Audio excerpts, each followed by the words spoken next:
So not only is your money gaining 10%, but you're only paying 2 to 5% interest. So now that money is still making you money while it's out of the fund.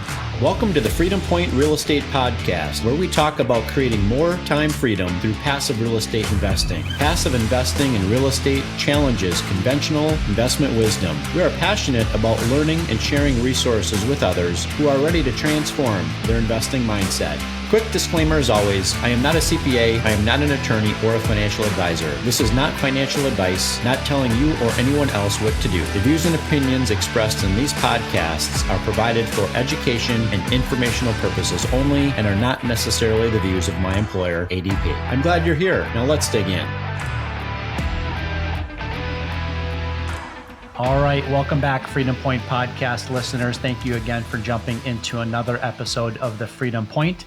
We're so glad you're here with us today again. I've got an amazing guest, a friend that I've known for probably close to 2 decades now, Jake Jacobs. Jake, welcome to the show. Hey, thanks, Jeremy. Good seeing you. I haven't seen you in a minute. So Great catching up again. Yeah, likewise. And we've all looked like we aged maybe a couple decades or so since the last time we had a chance to catch up. Yep. So I'm going to give my listening audience just a little bit of a background on Jake, and then we'll kind of get started here. Jake is a Division I college football player. He has over 20 years worth of professional sales experience.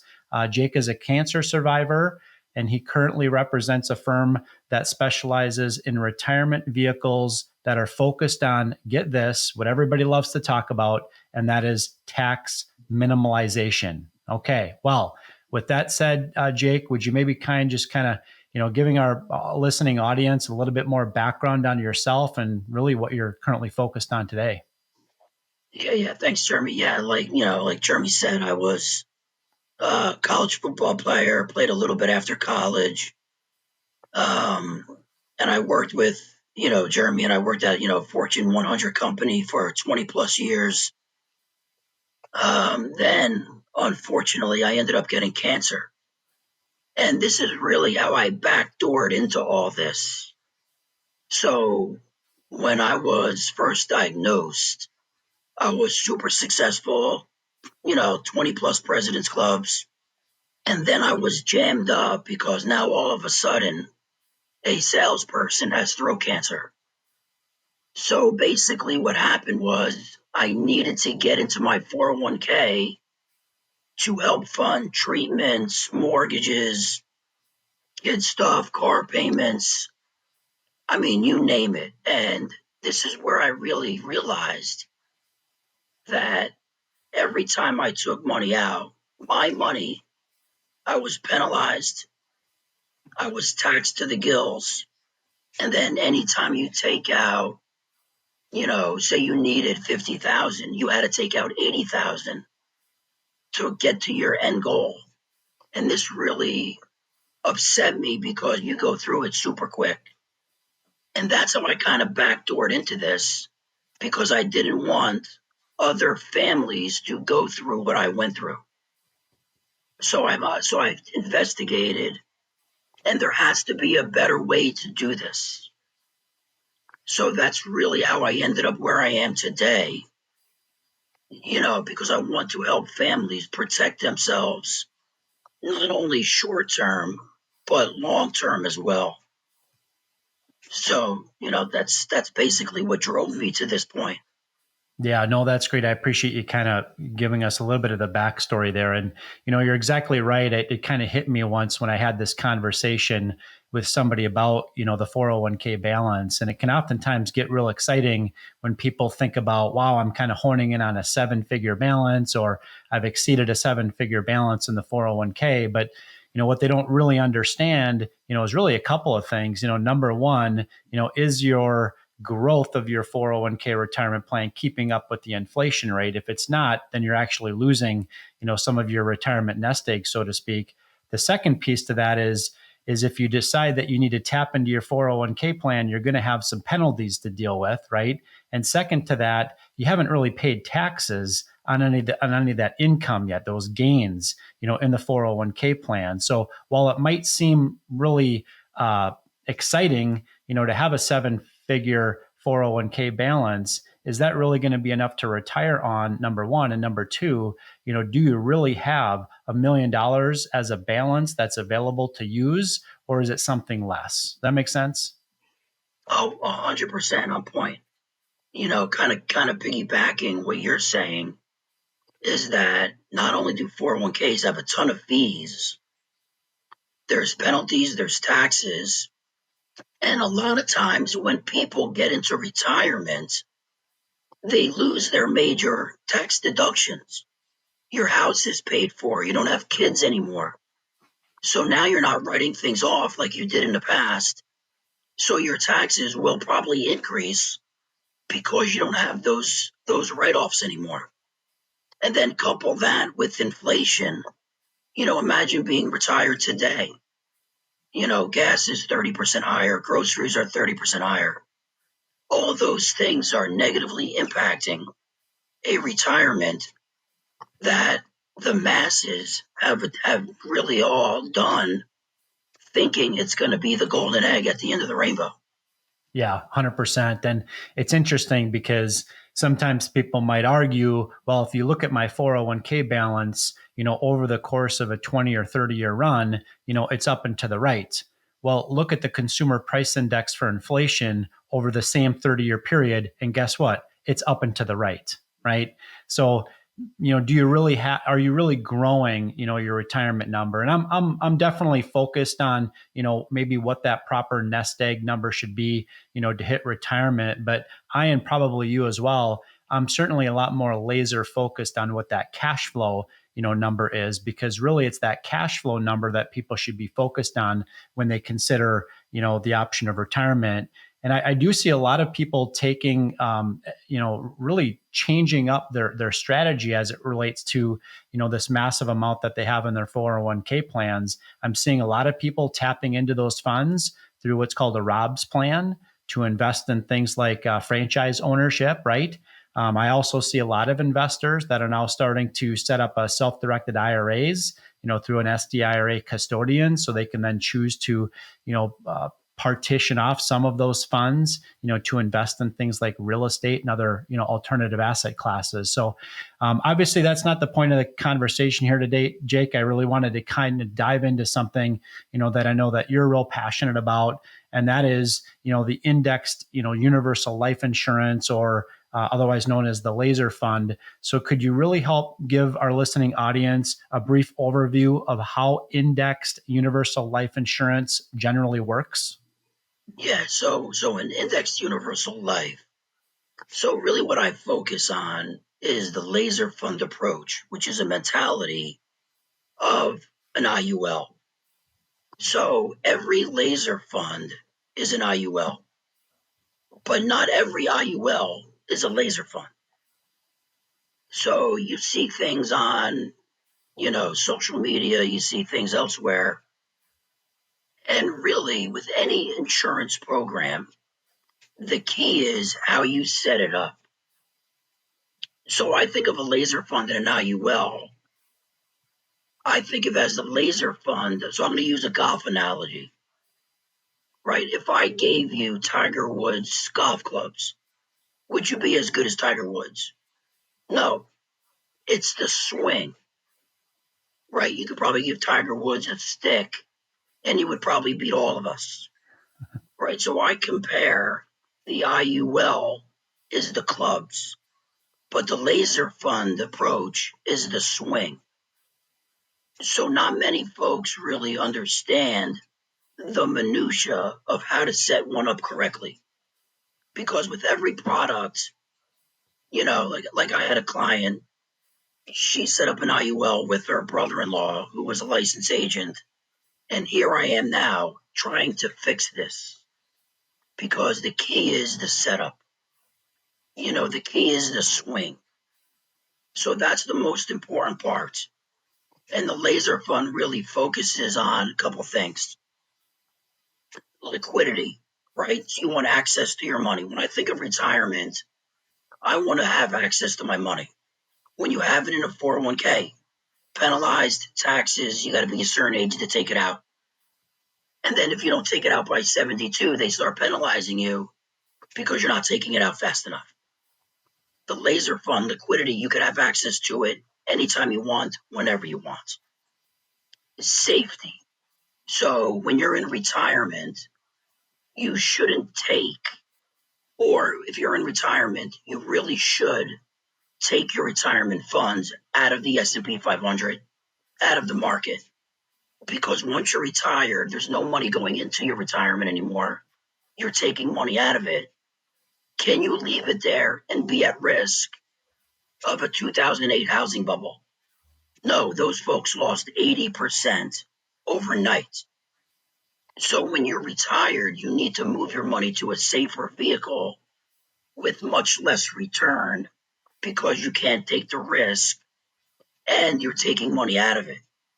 Now, the safety part of an IUL is that regardless of what the market does, you are contractually obligated to lose zero. So if the market goes down 40% and you have $1 million in there, you're losing zero of that $1 million. Versus if you had that money in a 401k, you would lose 40% of your money. Yeah, absolutely. So there's a significant downside protection there with the investor that they can't lose their capital per se. But if the investment value increases, is there a potential of them, losing some of that appreciated capital, if that makes sense? No, so what happens is every year you reset. So because when you think about, and not when you think about companies during the banking crisis or during the housing bubble, banks went out of business. Not one insurance company did. These using life insurance as a retirement vehicle is what the Rothschilds have done for years, what Walt Disney has done. The guys that opened up McDonald's, they use life insurance.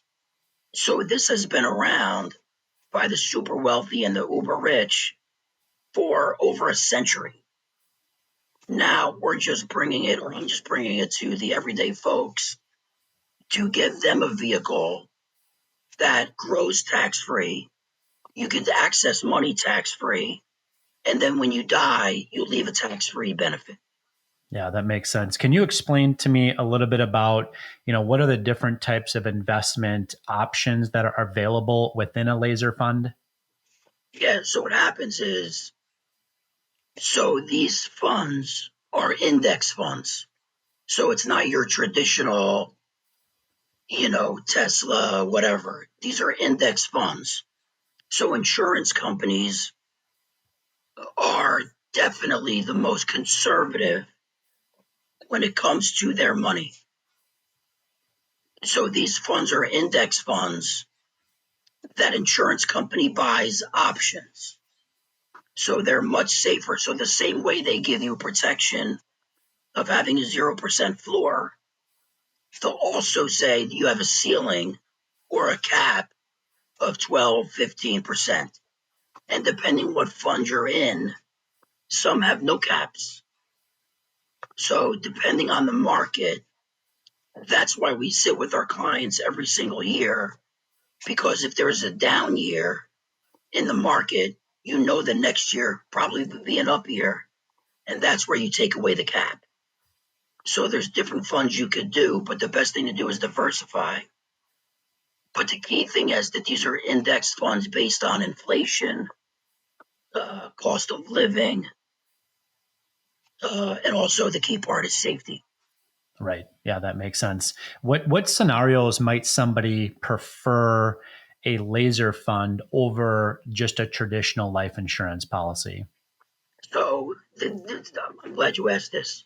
So when you think of life insurance, you want to buy the most amount of life insurance for the least amount of money. I might give away a few secrets here, but in the laser fund, it's the exact opposite. I want to buy the least amount of life insurance. I want to buy the least amount of life insurance as the IRS permits. And then I want to pay the most amount of money for that. Because the point of a laser fund, yes, it has a death benefit. But what I compare a laser fund to is the Swiss Army knife of insurance. Because, especially in your field with real estate, there's a million folks, ton of my clients use this laser fund to be their own bank. So if you have $1 million in your IUL, you could take a loan out. You could take $500,000 out, go purchase some property. And the great part about it is when you take that $500,000 out of the IUL, it doesn't impact the balance of the cash value. You're taking it from the life insurance part. So now you may have $1 million in there. You're still gaining compound interest on $1 million. So I say the money is working parallel for you. That same dollar is working twice. That same dollar stays in the fund growing anywhere from 10 to 15% a year. And the same dollar is working for you now outside the fund. So you could purchase real estate, open a new franchise location, whatever you want to do with that money. And the nice thing about it too is you could pay it back to yourself. So you become your own bank. You pay yourself back at 2% to 5% interest. So not only is your money gaining 10%, but you're only paying 2 to 5% interest. So now that money is still making you money while it's out of the fund. It makes total sense. Now, is there a point in an investor's kind of investing journey where it would make most sense to look into setting up a laser fund type of structure versus maybe those that aren't quite ready to do so yet? I would say, number one, if you're tired of dealing with banks, so I'll use Walt Disney as an example. He couldn't get a loan to build Disney World as big as he needed. So that's when he went into his life insurance policy. You don't want to rely on somebody else, on your own business growth, your own personal growth. You're relying on yourself. And you can pay yourself back or you don't have to. And if you don't pay yourself back, it just comes off the death benefit at the end of the policy when you pass. Makes sense. Now, can you discuss for the listening audience, and you kind of alluded to this a little bit earlier in the conversation, but would definitely like you to maybe articulate what are the tax advantages associated with a laser fund? So number one, so the IRS sets up different codes. So 101A is an IRS code that allows your money to be left tax-free. 72E is an IRS code that grows your money tax-free. And then 7702 allows you to have access to that money tax-free. So the key thing is the money grows because you put the money in the IUL after you pay tax on it. So I compare it to a 401k, right? On a 401k, you think you're saving because it's tax-free money going into the 401k. But then it grows. So if you're a farmer, would you rather pay tax on the seed or pay tax on the harvest? And that's the big difference. So you're going to pay tax. I would rather pay tax on a smaller dollar amount than $1 million when I have it at the end of the policy. Because I would rather have $1 million tax-free than 1.4 million with deferred tax. Yeah, and I've done plans with folks comparing their 401k to an IUL, and I see so many times that their 401k runs out of money, and the IUL is income for life, and I could set it up to you're 120 years old, and they would get income for life, tax-free money. That's great. Yeah. Now, you talked a little bit about the potential risks of investing, through a laser fund. Are there any other limitations that investors should be aware of when considering a laser fund? Again, it's all in the swing, right? A lot of things I hear is that life insurance gets more expensive as you get older. And the way we set up the laser fund, it's not the case at all. the cost of insurance actually goes down as you get older. So say, for example, you have $1 million life insurance policy. And then throughout the years, you have a $800,000 cash balance. So now the insurance company is shifting the risk. Now you have $800,000 risk in your $1 million policy. So now the cost of insurance is only $200,000. And as your money compounds and grows, that delta gets smaller and smaller. So the insurance company isn't liable or isn't responsible for the life insurance aspect because you're basically self-insured. Mm-hmm. So the things I hear is that, it gets expensive. When that's not the case, when you properly structure it as a level death benefit. Jake, this has been incredibly helpful. You've provided us a lot of things to think about, as it relates to universal life insurance and the laser fund. I'd just like to know from a personal perspective, maybe what's next for Jake Jacobs as we kind of look to, move into the back half of 2024 and beyond, either personally or professionally. Like I always do, I like to coach my kids' teams. I like to have a good work-life balance. And every year my goal is to help at least 100 families prepare for the future. God forbid anything happens to them, they have access, whatever their dreams and goals are. I know we spoke about real estate, but again, they could have access to this to pay for college, to pay for, anything that's imperative to that family. So it's not limited to just, real estate or anything. The money is yours. You do what you want with it. So that's why I call it the Swiss Army knife. What would be maybe one or two different ways that our listening audience can learn more about what you're up to and connect with you? Yeah, I have a website. It's wellnesshcadvantage.com. And then they could also find me on LinkedIn, Jake Jacobs.